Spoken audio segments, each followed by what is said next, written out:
Chemistry की online class में आपका स्वागत है। आज का टॉपिक है 11th केमिस्ट्री की प्रश्न बैंक के लेसन नंबर 2 से 3 अंक वाले क्वेश्चन में से क्वेश्चन नंबर 5 के आंसर को समझना। तो चलिए शुरू करते हैं। तो हमारा क्वेश्चन है, सोडियम परमाणु के आयनन के लिए 242 नैनोमीटर तरंगदैर्घ्य की विद्युत चुंबकीय विकिरण पर्याप्त होती है। सोडियम की आयन ऊर्जा किलो जूल पर मोल में ज्ञात कीजिए। तो हमें तरंगदैर्घ्य दे रखी लेमड़ा बराबर 242 नैनोमीटर। नैनोमीटर का मतलब था 10⁻⁻9 मीटर, तो इस नैनोमीटर की जगह हमने कर दिया 10⁻⁹ मीटर। एनर्जी का जो फार्मूला था ई बराबर होता है एन गुणित एच सी बटे में लेमड़ा। अब चूंकि हमें आयन ऊर्जा किलो जूल पर मोल में ज्ञात करनी है, तो हम जो एन की वैल्यू लेंगे वो मोल में लेंगे, और मोल की वैल्यू होती है 6.02 गुणित 10⁻23। ठीक है। एच प्लांक कांस्टेंट है तो इसकी वैल्यू डायरेक्ट याद होना चाहिए। सी प्रकाश का वेग है, ये भी कांस्टेंट होता है तो इसकी वैल्यू डायरेक्ट याद होनी चाहिए।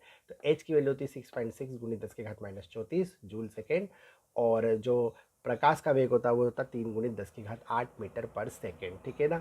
ये वाली वैल्यू और ये वाली वैल्यू उठा करके अगर रख देते हैं इस समीकरण के अंदर हम रख देते हैं, तो ई बराबर एन की जगह रख देंगे 6.02 गुणित 10⁻23। ठीक है। एच की जगह रख देंगे 6.6 इंटू 10⁻⁻34। सी की जगह रख देंगे 3 गुणित 10⁸।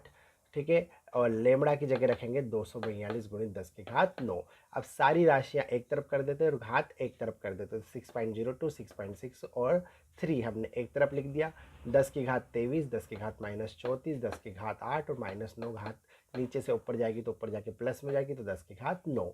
ठीक है। 242 का हमने लिख दिया 242। इन तीनों राशियों को गुणा कर दिया तो 119.19 हमारा आंसर आया इसमें। और घात जो है 23 और 8 31 और 9 40, तो पॉजिटिव घात हो गई 10⁻40, नेगेटिव हो गई 10⁻⁻34। तो 40 में से 34 गए तो बचे 10⁻6। 119.19 का ऐसा कैसा लिख दिया, 242 का 242 लिख दिया। ठीक है ना। अब ये छोटी संख्या और ये बड़ी संख्या, तो इस घात से क्या करेंगे, एक जीरो उधार ले लेंगे, तो यहाँ पर एक दशमलव आगे खसक जाएगा और ये हो जाएगा 1191.9। 10⁻6 की जगह होगा 10⁻5। ठीक है। अब हम इनका भाग लगा देंगे तो आंसर आया 4.92, 10⁻5 का 10⁻5। तो उम्मीद है आप इसका आंसर समझ गए। मिलते हैं अगले वीडियो में अगले टॉपिक के साथ। तब तक आप पढ़ते रहिए। Best of luck for your exam.